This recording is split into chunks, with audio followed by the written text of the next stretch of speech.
Ito'y isang yaman ng mamamayan. Talas ng isipan, dapat na makamtan. Ito'y isang yaman ng sambayanan. Tamang nutrisyon, tiyak na solusyon. Tayo'y mag-ehersisyo, sabay-sabay na tayo.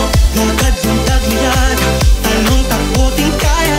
Pagka-ihahain, dapat siguraduhin. Magkulay at bukas, kumain lang ng patas. Lakas na katawan, dalas ng isipan. Lakas na katawan, dalas ng isipan. Healthy life ay ating simulan.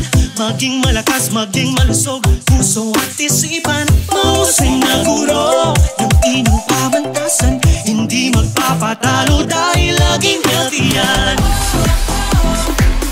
Tamang nutrisyon, tiyak na solusyon. Tayo'y mag-ehersisyo,